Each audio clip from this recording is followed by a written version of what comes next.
लेकिन एक दवाई बड़ी बाकमाल है। वल्लाह मुझे एक भाई ने बताया, डॉक्टर साहब आपका ये नुस्खा मैंने इस्तेमाल किया, मुझे तकरीबन 20-22 साल से खांसी थी, माशाल्लाह ठीक हो गई। वो क्या है, एक गिलास पानी लो, 10 बादाम 10 छुहारे, 2 चम्मच गुड़ और 1 चम्मच हल्दी, इसको ग्राइंड कर लो।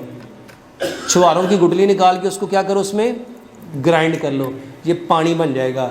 इसको मिट्टी के बर्तन में डाल के इतना पकाओ कि 1 गिलास आधा रह जाए।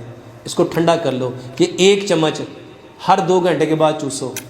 खांसी का बेहतरीन इलाज है।